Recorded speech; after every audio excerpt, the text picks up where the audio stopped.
सत्य की खोज से जुड़े हुए सभी साधकों का हार्दिक अभिनंदन। देखिए, आज का वीडियो थोड़ा सा इम्पोर्टेंट होने वाला है। कुछ चीज़ें मुझे और बताई गई हैं मेरे गाइड्स के द्वारा। फिर मैं कहूँ कि मैं कुछ नहीं जानता हूँ, ना मुझे एस्ट्रोलॉजी आती है, ना मुझे ग्रहों का पता है, ना मुझे कोई सपना आया है, ना मैं किसी एस्ट्रल रेल में जाके कुछ देख के आता हूँ, ना मुझे फ्यूचर प्रेडिक्शन आती है। मैं, जैसा कि पहले भी मेरे गाइड्स ने मुझे कई बार गाइड किया है और मैंने आपको पहली बार बताया था अगस्त या सितंबर में, वो चीज़ें सही होती हुई दिखाई दे रही हैं। और बहुत सी चीज़ों का तो मैं भी अभी वेट कर रहा हूँ कि पूरी होंगी, लेकिन क्योंकि मुझसे कहा गया है कि मैं आप तक ये संदेश पहुँचा दूँ, तो मैं वो संदेश पहुँचा रहा हूँ। इस वीडियो को मैं नहीं कह सकता ये लंबा होगा छोटा होगा, क्योंकि जब मैं बोलना शुरू करता हूँ मुझे खुद नहीं पता होता है मैं कहाँ रुकूँगा। मेरे पास कोई नोट्स नहीं है, मैं कुछ देख के नहीं बोलता हूँ, जो मन में आता है बोलता चला जाता हूँ। लेकिन आपसे अनुरोध यही है कि इस वीडियो को पूरा सुनिएगा, क्योंकि मैं कब कहाँ से किधर निकल जाऊँगा और कहाँ बीच में वो संदेश मैं दे दूँगा। तो इसलिए धैर्यपूर्वक, और जो लोग मेरे वीडियोस धैर्यपूर्वक सुनते हैं उन्हीं के लिए वीडियोस है। जो आते हैं दो चार ऊपर नीचे की बातें सुनी और निकल गए और कुछ उल्टे सीधे कमेंट करके निकल गए, उनके लिए वीडियो है भी नहीं। लेकिन वीडियो शुरू करने से पहले मैं फिर आपसे कह रहा हूँ, जो साधना सीखना चाहते हैं खूब ठोक बजा करके अपने आप को तंदुरुस्त कर लें, और जब आपकी केवल एक ही इच्छा शेष रह जाए कि मुझे स्वयं को जानना है या मुझे उस परमात्मा को जानना है, तभी मेरे पास आइए। मुझे कूद फांद करने वाले लोग बिल्कुल पसंद नहीं हैं। मुझे आपके पैसे से आपको इतना प्रेम ना हो, मुझे है, मुझे पता है कि पैसा बहुत मेहनत से कमाया जाता है, तो इसे वेस्ट ना करें। यदि आपका 1000 रुपये ख़राब करने का मूड है तो कुछ गरीब बच्चों को, किसी गरीब आदमी को खाना वाना खिला दें, कुछ कपड़े दे दें, वो ज़्यादा अच्छा होगा। मुझे आवश्यकता नहीं है अभी पैसों की, लेकिन हाँ, क्योंकि आप बिना कुछ खर्च किए कुछ सीख नहीं पाते, इसलिए एक फ़ीस रखी गई है जो कि मई से 1500 रुपये हो जाएगी। फ़ीस को बढ़ाने का उद्देश्य भी यही है कि आदमी और सोच समझ के आए, उसकी पॉकेट पे थोड़ा जोर पड़े, ज़रूरत हो तभी आए, अन्यथा ना आए। आप मेरे पास सीखने नहीं आए, मेरे को 2 4 6 महीने एक भी बंदा ऐड ना हो, मुझे कोई फ़र्क नहीं है, मैं खुश हूँ। मैं सिर्फ वो लोग, उन लोगों को सिखाना चाहता हूँ जो वास्तव में सीखना चाहते हैं। अपना समय, अपनी इच्छा शक्ति वो खुद को जानने में, परमात्मा को पाने में ही लगा देना चाहते हैं। इसके अलावा अगर आपका कोई भी उद्देश्य है, आपको पैसा चाहिए, आपको खुशियाँ चाहिए, आपको शांति चाहिए, ये सब सेकेंडरी हैं, ये सब अपने आप आ जाता है। तो मेरी अच्छी अच्छी बातों को सुन के भी ना आए। बहुत सी बातें बहुत लोगों को लगती है। अभी एक सज्जन आए थे, उन्होंने कहा जी, मैंने कहा भाई क्यों सीखना चाहते हो? बोले मुझे लगता है आपकी बात सुन के कि ये तो मैं ही बोल रहा हूँ। मैंने कहा जब तुम्हें इतना ज्ञान है तो तुम्हें नहीं आना चाहिए। नहीं नहीं, मुझे सीखनी है। मैंने उनको 3 4 बार कंपेल किया, नहीं आप मत आइए, नहीं मुझे आना। आए सज्जन, मैंने ग्रुप में ज्वाइन कराए, बातचीत भी हुई, एक बार भी नहीं आए। आखिर हार तक के मैंने उनको मैसेज किया, भाई इतने पैसे फालतू थे तो किसी गरीब आदमी को खिला देते। तब उनका मैसेज आया, सर मैं नहीं कर पाऊँगा, आप मुझे ग्रुप से हटा दीजिए। तो मैंने कहा फेयर इनफ, मैंने हटा दिया। लेकिन उन्होंने दोबारा आने की अपनी संभावनाएं खराब कर ली। तो इसलिए मैं कहता हूँ सोच समझ लीजिए, आप इस चीज़ के लिए बने हैं तो आइए। आपके मन में इतनी उत्कंठा है कि आप दुनिया की कोई भी बड़ी से बड़ी विपत्ति सहने के लिए तैयार हैं, इसके लिए तभी यहाँ आना, अन्यथा मत आना। ये इतना आसान नहीं है। मैं आपको कोई कोर्स बता दूं कि जी मैं 6 महीने में सिखा दूंगा, साल भर में सिखा दूंगा और आपको पागल बना के आपसे पैसे ले लूं, वो मेरा काम नहीं है, क्योंकि मैं इस पर आश्रित नहीं हूं। मैं पार्ट टाइम इसे सिखाता हूँ, होता फुल टाइम ही एक तरह से, लेकिन मतलब मेरी आजीविका नहीं चलती इससे, तो मुझे कोई फ़र्क नहीं पड़ता आप आए ना आए। जिसकी आजीविका चलेगी तो वो बहुत से नए नए तरीके के हथकंडे अपनाएगा आपको ज़्यादा से ज़्यादा एनरोल कराने के। मुझे ऐसा कोई शौक़ नहीं है। चलिए अब मुद्दे की बात करते हैं। तो मुद्दे की बात यह है, मैंने आपको बहुत पहले बताया था कि भाई आप मेटल गोल्ड में इन्वेस्ट कीजिए, शेयर मार्केट से बाहर आ जाइए, शेयर मार्केट क्रैश होगा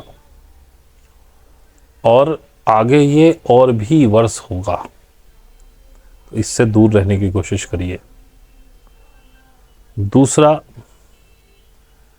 मैंने आपको बताया था कि संभावनाएं हैं विश्व युद्ध शुरू होने की जून 2025 तक,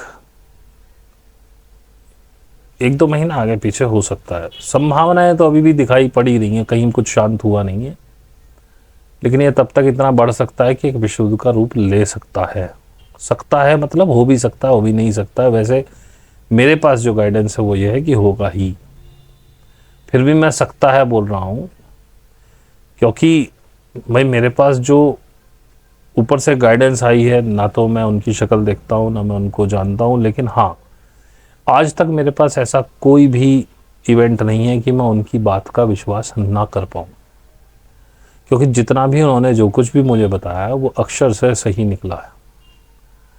मैं आपको डराना भी नहीं चाहता हूँ, लेकिन हाँ, अब मुझसे बोला गया है कि मैं आपसे बोलूँ कि जो लोग, मैंने शायद पिछली वीडियो में भी बोला था, जिन लोगों की कैपेसिटी है अपनी कैपेसिटी के अनुसार थोड़ा बहुत अन्न आदि का स्टोरेज करें, ऐसा अन्न जिसे आप स्टोर कर सकें और इमरजेंसी में खाया जा सके।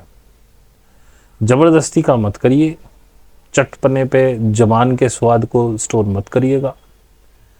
केवल इमरजेंसी चीज़ की यदि कुछ भी ना मिले तो कम से कम जीवन जीने का साधन हो जाए, और जितने को संभाल पाएं केवल उतना ही भरें। जो इस स्थिति में नहीं है उन्हें फिक्र करने की कोई आवश्यकता नहीं है। जिसको बचाया जाएगा उसके रास्ते अपने आप निकल आएंगे, आगे इस वीडियो में आपको पता चलेगा। दूसरी बात मुझे ये बताई गई है कि मार्च से आगे कुछ महीनों के अंदर कोई रेस्पिरेटरी वायरस, जैसा कि कोरोना में आपने देखा था सांस से होता था, हवा में फैलता था, लेकिन वो तो पूरा उसमें वायरस कम था, डर ज़्यादा था, लेकिन इस बार का जो वायरस है थोड़ा सा ख़तरनाक होगा। लंग कैंसर वगैरह उससे होंगे और मॉर्टेलिटी रेट ज़्यादा होगा। लेकिन मैं फिर भी यही कहता हूँ कि हो सकता है, मुझे बताया गया कि होगा, लेकिन मैं कहता हूँ हो सकता है। तो उसमें आपको ये ध्यान रखना है कि खान पान अपना ठीक रखिए, पिछले वीडियोस में मैं बता चुका हूँ, पेट अपना ठीक रखिए, तो बहुत सी चीज़ से आप ऑटो इम्यून हो जाते हैं। और खान पान सही रखेंगे, और अगर कोई इस तरह की नज़ला जुकाम आदि है तो उसे सीरियसली लेना, मौसम के भी होंगे उसे भी सीरियसली लेना, कोशिश करना ज़्यादा से ज़्यादा आप देसी नुस्खों पर विश्वास करें। बहुत ज़्यादा प्रॉब्लम है तो डॉक्टर को दिखाएं, वो तो दिखाना ही पड़ेगा। मैं ये कभी नहीं कहता कि आप बस अंधे हो जाएं कि नहीं अब देसी ही करना, नहीं, लेकिन शुरुआती स्तर पे काढ़े वगैरह जो आते हैं, कुछ हमदर्द की दवाइयाँ हैं, एक शायद नजूली या कुछ इस तरह करके आती है, और भी काढ़े हैं बहुत सारे, कुछ देसी काढ़ा एक मैं बता देता हूँ आपको, 5-7 पत्ते तुलसा के, थोड़ा सा 1-1.5 चम्मच साबुत धनिया, उसे हाथ से रगड़ के डाल दीजिए, 3-4 काली मिर्च, एक छोटा सा टुकड़ा अदरक का छेद के उसमें डाल दीजिए, और उस पानी को उबाल लीजिए 1 गिलास का आधा गिलास होने तक, उसको छानिए, और अगर आपको स्वाद लेना है थोड़ा सा उसमें हल्का सा शहद मिला दीजिए तो थोड़ा सा मीठा हो जाएगा। इसको आप पी लीजिएगा, नज़ले में बहुत असरदारक है। दिन में आप 3 से 4 टाइम इसे लीजिए। और एक है 4 काली मिर्च और 1 मुनक्का, आप अपने मुंह में डालिए, उन्हें चबाइए, निगलने नहीं है, धीरे धीरे उनका रस चूस चूस के अंदर डालना है। जब रस खत्म हो जाए तो चबा के अंदर डाल लीजिएगा, गले के लिए बहुत आरामदायक है। मैं फिर भी यही कह रहा हूँ, मैं ये नहीं कह रहा कि हमेशा आपको देसी नुस्खों पर ही करना है, लेकिन शुरुआत इसी से करनी है। यदि इससे कवर हो जाए तो बहुत अच्छा है, अगर बहुत ज़्यादा प्रॉब्लम है तब डॉक्टर के पास जाइएगा, क्योंकि डॉक्टरों ने कोरोना में क्या किया था ये आप जान चुके हैं। पता नहीं कितने लोगों को तो मार दिया गया। खैर, इस पे अब जो बीत गई सो बात गई, लेकिन हाँ, वो सब एक लेसन्स है। तीसरी बात मैं आपको बताऊं, जो कोरोना का पूरा गेम प्लान था, आपको लगता है कि ये एलिट्स ने कराया, अपनी दवाइयाँ हो गई बेचने के चक्कर में, लेकिन इसके पीछे कुछ और लोग भी थे जो कहना चाहिए the custodian of the earth, जिन्हें आप एलियंस भी कह सकते हैं, जो हमेशा से इस अर्थ को पालते पोसते आए हैं। उसे कुछ इस तरह से लागू कराया गया कि एलाइट्स को लगे कि हमें फ़ायदा होगा पैसे का, हमारी दवाइयाँ बिक जाएंगी। उन लोगों के पास बहुत पावर है, वो आपके माइंड को मैनिपुलेट कर सकते हैं। अक्सर वो करते नहीं हैं, लेकिन जब बात कुछ गहरी हो तो वो कर देते हैं। तो वो सारे प्लान्स उन्हीं के थे, क्योंकि उनके हिसाब से ये जो सभ्यता इस समय पूरी धरती पर चल रही है, ये अपने बॉटम पॉइंट पर पहुंच चुकी है। इससे नीचे मनुष्य नहीं गिर सकता, गिरा ही हुआ है। हमने धर्म बनाए एक दूसरों को मारने काटने के लिए, हमने धर्म बनाए लोगों में नफरतें पैदा करने के लिए, बंटवारे के लिए। अब वो अपने इतने चरम पर पहुंच गया है। ऐसा मैं नहीं कहूँगा कि हिंदुस्तान में ये हो रहा है, हर जगह ये हो रहा है। जहाँ केवल मुस्लिम है, वहाँ शिया सुन्नी के झगड़े। जहाँ केवल क्रिश्चियन है, वहाँ पे वो उनके भी कैथोलिक और एक प्रोटेस्टेंट करके है, उनके झगड़े। हर जगह 2-2, 3-3, 4-4 फिक्रे बनाए हुए हैं, वो सब आपस में लड़ रहे हैं और बहुत कट्टर हो चुके हैं सब। तो उनका ये कहना है कि सभ्यता अपने बॉटम पॉइंट पे है और अब इस सभ्यता का नष्ट होना आवश्यक है। तो बहुत मेजर सफाई होगी, ऐसा नहीं कल हो जाएगी। ये सफाई होगी लगभग अगले 4 से 5 साल तक। और इसमें मैक्सिमम लोग साफ कर दिए जाएंगे। कुछ भी कर लीजिए आप, कहीं भी भाग लीजिए, आप बचने वाले हैं नहीं। अब आप सोचेंगे जब बचने वाले नहीं हैं तो बचेगा कौन, क्या कोई बचेगा कि नहीं बचेगा? तो मैंने भी यही सवाल पूछा था, तो उन्होंने कहा बिल्कुल बचेगा। नई सभ्यता की नींव डालनी है और वो जो सीड्स हैं वो बहुत पहले इस धरती पर भेज दिए गए हैं। कोई इस समय 70 साल का है, कोई 60 साल का है, कोई 50 के दशक में, कोई 40 का है, कोई 20 का है, कोई 10 साल का है। अब जो नए पैदा हो रहे हैं,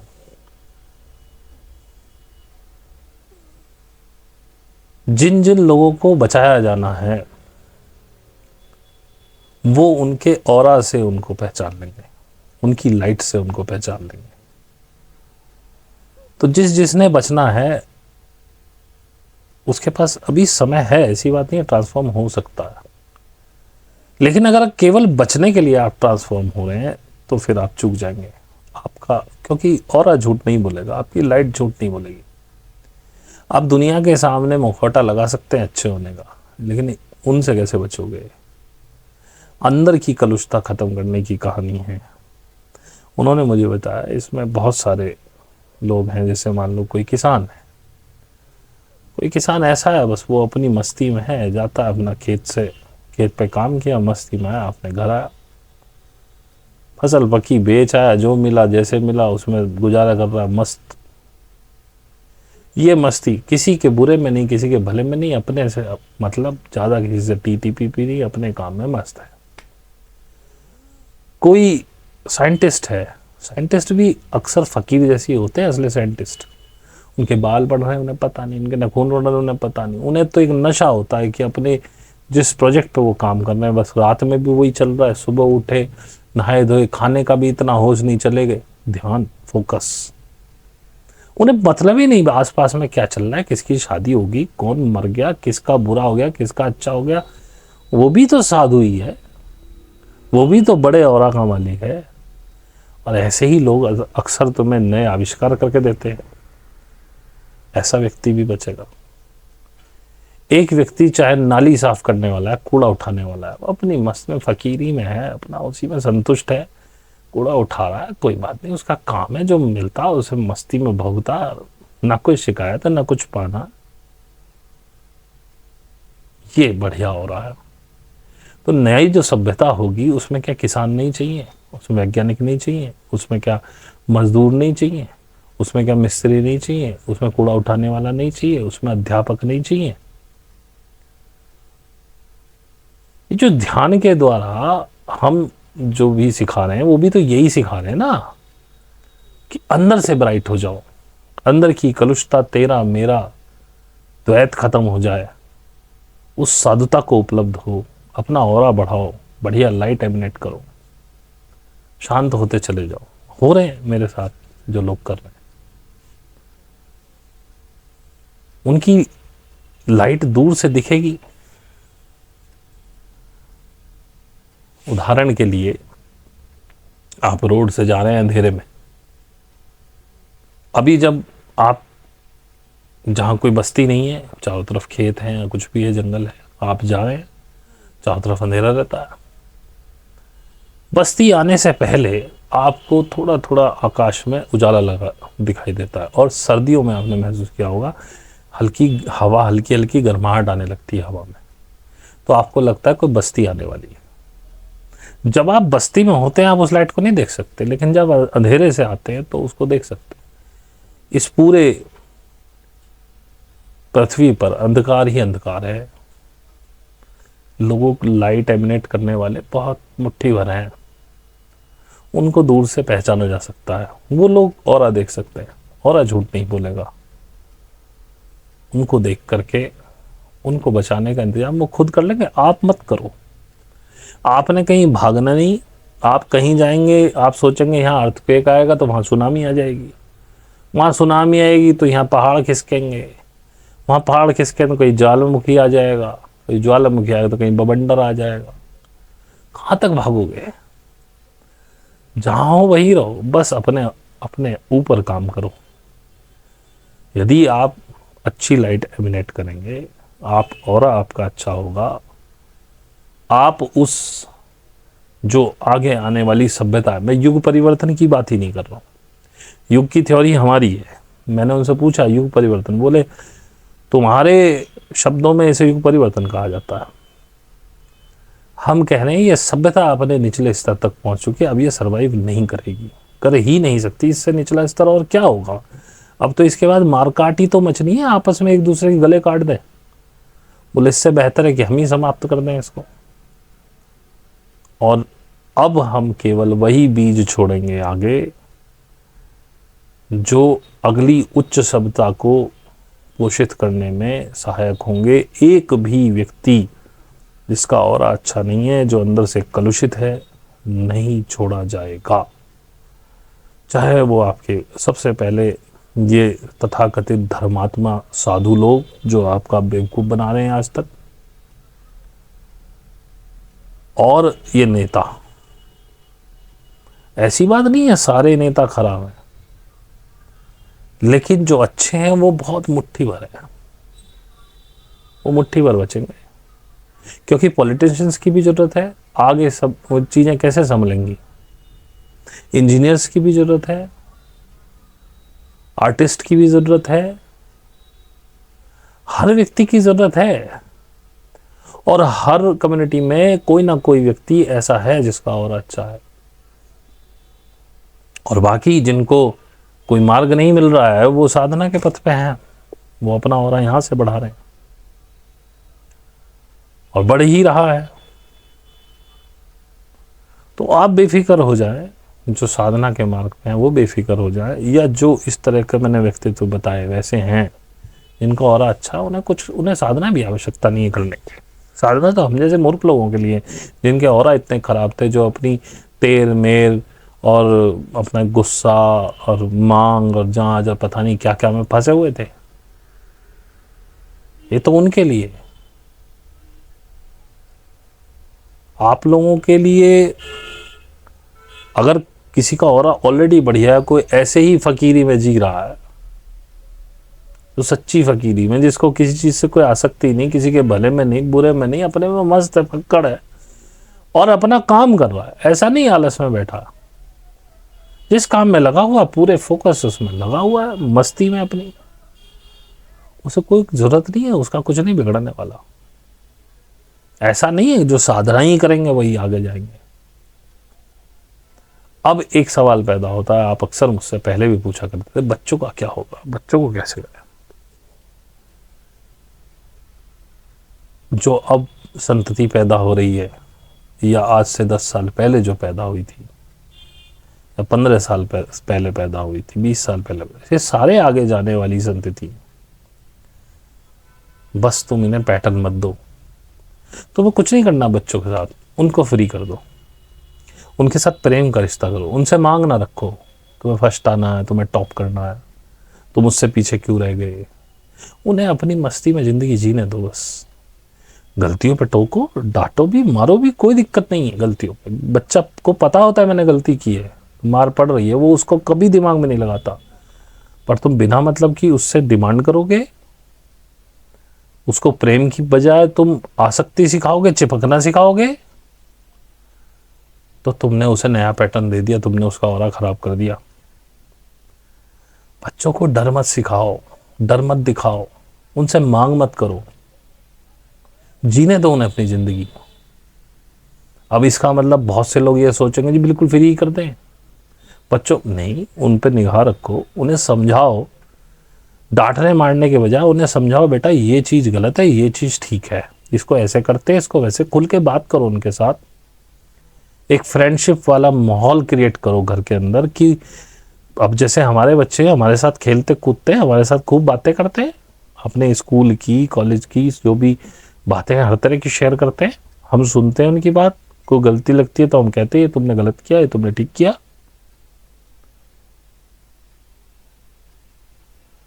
इस तरह का माहौल बनाओ एक फ्रेंडशिप वाला बच्चों के साथ, और उन्हें कोई पैटर्न मत दो। तुम्हारी बेशक अपने भाई से नहीं बनती, अपनी जेठानी से नहीं बनती, अपनी सास से नहीं बनती, बेशक उन्होंने तुम्हारे साथ महा गलत काम किए हो, उनके दिमाग में जहर मत भरो, बात ही मत करो ना उस विषय में। आनंद से रहो, उन्हें आनंद दो, फ्रीडम दो, फ्रीडम ही असली प्रेम है, मैं पहले सिखा चुका हूं। ऐसे बच्चे अपने आप बहुत अच्छी लाइट एमिनेट करेंगे। तुम्हें कुछ नहीं करना, कि तुम्हारे हाथ में कुछ नहीं है, जिसको बचाया जाना वो खुद ही बच जाएगा। आपको भी यदि बचाया जाना, आपने कुछ नहीं करना, मजे लो, या सोचना ही बेकार है, कौन मरेगा, मरने के लिए तो जी लेना यार। अब मैं कह दूं जी मैं बच जाऊंगा, मैं कोई गारंटी नहीं ले सकता, मैं नहीं बच सकता हूं इसमें, हो सकता है मेरा और इतना ना हो, तो मरने के लिए ही तो जी रहा हूं, बड़ा अच्छा होगा जिस दिन मर जाऊंगा, ठीक है भाई, काम खत्म हुआ। ऐसी जिंदगी से छुटकारा मिला जिसमें हर समय अपने ऊपर ये ध्यान रखना पड़े कि जो है कहीं गलती ना हो जाए। गलती हो सकती है, गलती गुंजाइश है, अच्छा हुआ छुटकारा मिला, ऐसे चले गए जहां गलती गुंजाइश ही नहीं है। तो मैं अपनी भी कोई गारंटी नहीं ले रहा हूं, और ना मैं सोचता हूं जैसा होगा देख लेंगे, सिर्फ आपको समझा रहा हूं। ये सब 2012 में होना तय हुआ था। तो मैंने उनसे पूछा, मैंने ही पूछा था कि 12 में ऐसा सुनते हैं तय हुआ, बोले हाँ बिल्कुल 12 में ही था। फिर क्यों नहीं किया? बोले 12 में आपके पास एपरेटस ही नहीं थे, क्योंकि इन एलिट्स ने टेक्नोलॉजी इतनी दबा के बैठे हुए थे, ये रिलीज ही नहीं कर रहे थे उसको। अब बिना एआई के आप कैसे उस समाज में जाओगे, क्योंकि आपको खाने के लिए भोजन भी चाहिए, सारे काम चाहिए, ट्रांसपोर्टेशन भी चाहिए, बंदे होंगे नहीं, मुट्ठी भर लोगों में क्या क्या चलेगा। बोले अभी तो एआई आया ही नहीं, अभी तो अगले आप 2 साल 3 साल में देखिएगा एआई कहाँ किस लेवल पे पहुंचेगा। बोले अब ये बेकार के टास्क, गाड़ी चलाना, फलाना चलाना, ट्रेन चलाना, इधर से उधर ट्रांसपोर्टेशन करना, अनाज पैदा करना, ये मनुष्यों के काम थोड़ी है।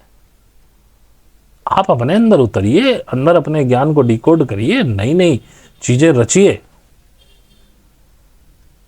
बोले सारा ज्ञान आपके अंदर पड़ा हुआ है, लेकिन आपको फुर्सत ही नहीं पेट पालने से, आप कभी उतरे ही नहीं। नया जो सभ्यता होगी वो ऐसी होगी जिसमें आपको पेट पालने की चिंता करने की जरूरत नहीं है। तो बोले इन्होंने आपको ऑपरेटर्स ही नहीं दिए। 2012 तक हमारे पास 4G 5G कहां था। बोले जितनी इंफॉर्मेशन अब अवेलेबल है तब कहां थी इतनी अवेलेबल। बोले फिर हमने गेम खेला, मैं भाई अब टेक्नोलॉजी देनी पड़ेगी। और शायद है, ये मैंने पूछा नहीं लेकिन मेरा अंदाजा है, इसीलिए ये शायद चाइना की तरफ मुड़े, क्योंकि रशिया और अमेरिका तो दबा के सब बैठे हुए हैं, वो नहीं निकाल रहे हैं अपनी कहानियों, और चाइना ने दबा दब निकालना शुरू कर दिया। इनको फेस टू फेस जाके बताने की आवश्यकता थोड़ी है, ये तो आप ही से आविष्कार करा देंगे, बन गया आइटम, चलो आ गया मार्केट में। चाइना को हर कुछ सेल करना है, महत्वाकांक्षी लोग इन्हें चाहिए थे। वे अंदाजा ही है, बड़े पक्की पता नहीं है, मैंने तो अंदाजा लगाया सिस्टम को समझने के बाद जो उनकी मेरी बात हुई। तो बोले उस 2012 में संभव ही नहीं हो पा रहा था, तब हमने समय रखा 2030 तक हम इसको निपटा लेंगे। 2030 से स्टार्ट नहीं होगा, 2030 will be the end date. हालांकि उसके बाद भी कुछ फिल्टर्स होंगे, उसके बाद भी कुछ मौतें होंगी, क्योंकि जो लोग उसमें भी कुछ गड़बड़ करने लगेंगे तो उनको फिल्टर किया जाएगा। तो I think I am very clear. पहली बात तो विश्व युद्ध होगा तो खाने पीने की दिक्कत आएगी, उसको थोड़ा सा अपनी क्षमता के साथ हिसाब से स्टोर कर लेना। और जिन पर स्टोरेज की वो नहीं है और वो उनका ऑरा अच्छा है, मस्त है, साधना कर रहे हैं, या जैसे भी साधना नहीं भी कर रहे हैं, मस्त हैं अपने में, ईश्वर पर भरोसा है और मस्ती से जीवन जी रहे, किसी का बुरा नहीं कर रहे, किसी से ईर्ष्या नहीं है, किसी से जलन नहीं है, कोई ड्वेलिटी नहीं है, बेफिक्र रहो। आपको साधना की जरूरत नहीं है, क्योंकि साधना में भी तो हम यही पा रहे हैं ना। उसको वो लोग स्वयं रास्ता बना के देंगे, क्योंकि उसकी आवश्यकता है अगली सभ्यता के लिए। मैं इसे युग परिवर्तन नहीं कह रहा हूं, अब उन्होंने मुझको ये वर्ड दिया, सभ्यता चेंज होगी, और अगली सभ्यता की सीडिंग की जा चुकी है, तो उन सीड्स को आगे ले जाया जाएगा, वही अगली सभ्यता को आगे बढ़ाएंगे। एक भी व्यक्ति, चाहे वो एलाइट्स हो, चाहे कोई बहुत बड़ा पॉलिटिशियन हो, पैसे वाला हो, जो भी करप्ट है, विनाश होगा उसका, वो आगे नहीं जाएगा। और फिर भी मैं डिस्क्लेमर दे रहा हूँ, मेरे को ये बताया गया है, मेरे को कुछ नहीं पता है, मुझे कहा गया है कि मैं आपसे ये बताऊं, इसलिए मैं ये बता रहा हूँ। जितनी जितनी चीज मुझे बताई गई वो मैं आपको बता रहा हूँ। इसके आगे क्या होगा, लेट्स वेट एंड वॉच। घबराना बिल्कुल नहीं है, अपने और आप एक काम करो, अपने ऊपर काम करो, अच्छे हो जाओ, तुम्हें कौन छूने वाला है। फिर हम तो मूर्ख लोग हैं, इसलिए साधना वाधना करनी पड़ रही है, क्योंकि हम वैसे है ही नहीं, बहुत से लोग वैसे ही हैं, तो उन्हें कोई आवश्यकता नहीं कुछ करने की। और बच्चों के लिए मैंने आपको बताया, कुछ मत करिए, उन्हें बस स्वतंत्र कर दीजिए, उनके पैटर्न्स मत दीजिए उनको, दे विल बी सेव्ड। आप सेफ हो ना हो, वो हो जाएंगे। अगर आपके पैटर्न्स पे आप काम नहीं कर पा रहे, कम से कम बच्चों को मत दीजिए, वैसे ऐसा असंभव है। यदि आप पैटर्न्स में जी रहे हैं, आप बिना पैटर्न्स उनको भी रहने नहीं देंगे, उनकी मृत्यु के कारण आप स्वयं बनेंगे। हमारी एक साधक हैं अनुराधा, वो अपने बच्चे को इसी तरह से पाल रही हैं, और जिस तरह से वो अपनी बच्चे की बातें बताती हैं, मुझे लगता है कि he is on the right track, वो लड़का सही ट्रैक पे है। बट ये मेरा अंदाजा है, मैं ये भी नहीं कह सकता क्योंकि जब मैं अपने बारे में आश्वस्त नहीं हूँ, लेकिन मतलब उसको देख के ऐसा लगता है कि yes, this is the way to teach our children, कि बच्चों को ये सिखाना है हमको। ये थोड़ा थोड़ा मुझे बताया गया सब कि किस तरह का क्या होगा।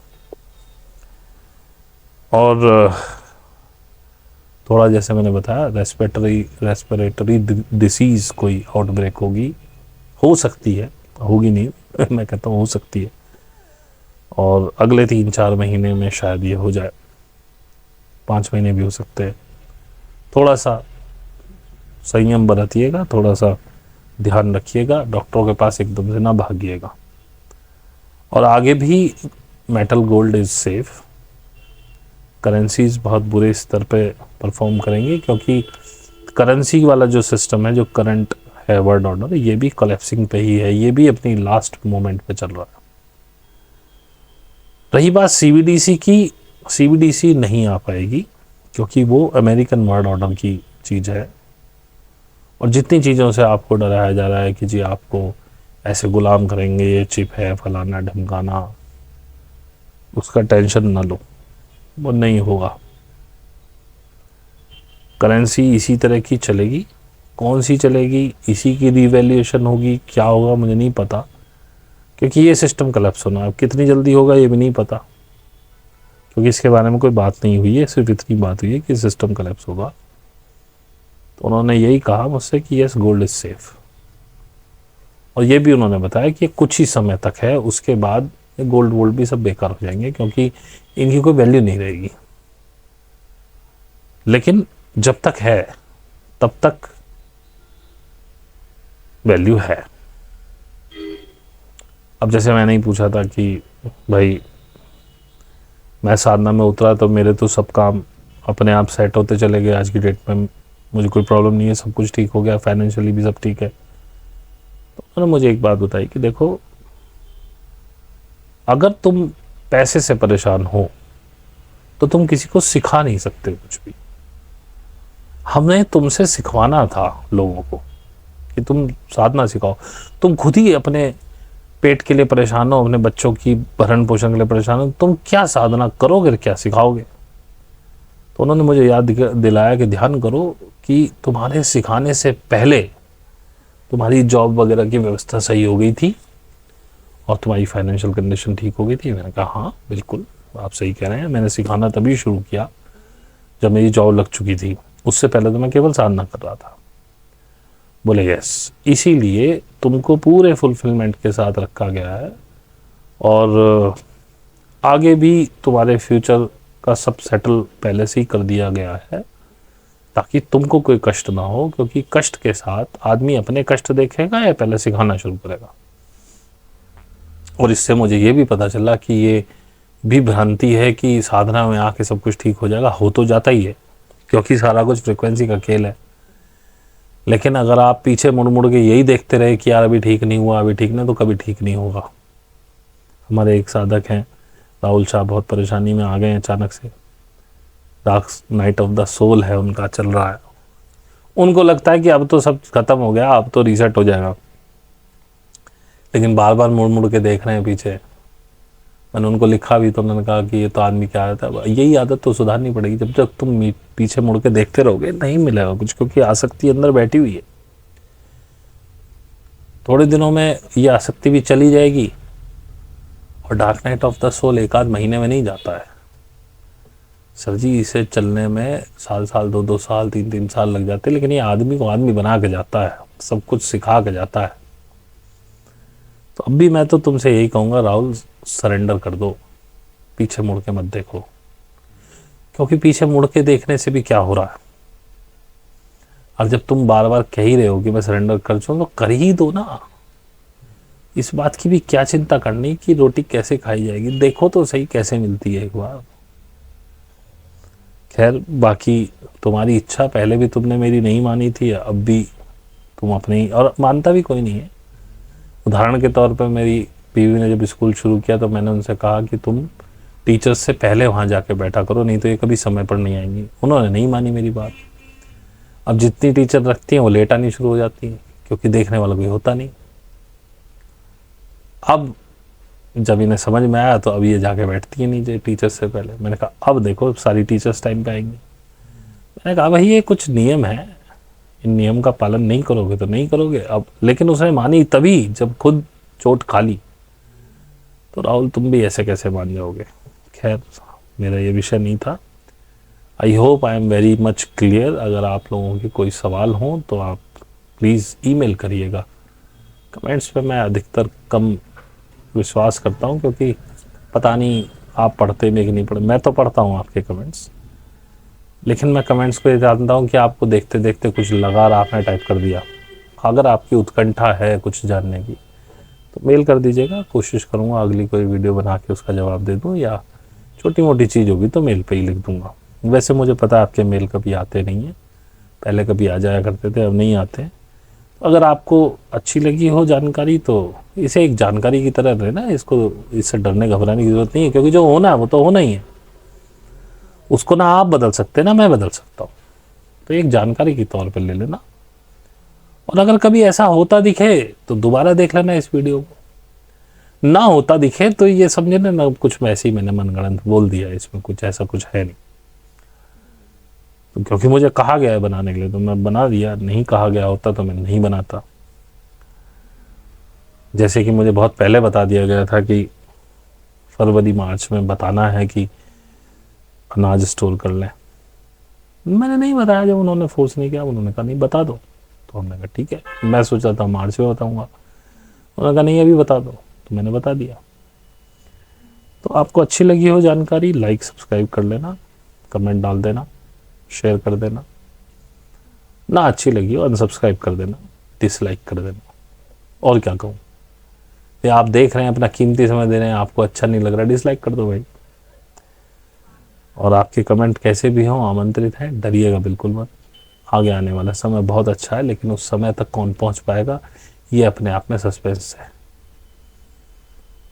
जो चुने जाएंगे, और मैक्सिमम लोग चुन लिए गए हैं। ये तो थोड़ा सा आपको बफर टाइमिंग इसलिए मिल रहा है कि शायद कुछ लोग और बदल जाए, कुछ लोग और आ जाए, क्योंकि मौका सबके लिए है। ये मैं आपको बता दूं, इसमें आप सोचे कि अब तो चुन लिए गए हम नहीं जा पाएंगे, ऐसा कुछ नहीं है। मौका सबके लिए बराबर खुला हुआ है, जो ट्रांसफॉर्म कर ले अपने आप को। और ये जानकारियां आपको हर जगह बहुत लोगों के मुंह से मिल रही हैं, कोई मैं अकेला नहीं हूँ। जिसका समझ में आया उसको ज्वाइन कर लो। खेल ये है कि अपना और अच्छा कर लो, अपने अंदर से द्वेष ईर्ष्या मिटा दो, अपने में मस्त रहो, किसी के से आपको टेंशन ना हो, सोच ऊंची रहे, कॉन्शियसनेस ऊपर रहे। बस यही खेल है और कुछ नहीं है इसमें। ये आपने कर लिया तो पप्पू पास हो जाएगा, आप जाएंगे ही। लेकिन अगर आप लोगों को दिखाने के लिए कर रहे हैं और अंदर से कलुषित है तो भाई सब बहुत मुश्किल है, क्योंकि उन लोगों को आप धोखा नहीं दे पाएंगे। वो चीज़ देखते हैं जो आपको नहीं दिखती। तो दिखाइएगा कुछ मत, ऊपर से बिल्कुल बुरे बने रहिए, लोग तुम्हें गालियां दे रहे हो, अंदर से अगर स्वच्छ हो तो भी चले जाओगे। मैं तो यही मानता हूँ। इसी के साथ बस आज इतना ही। बहुत बहुत धन्यवाद।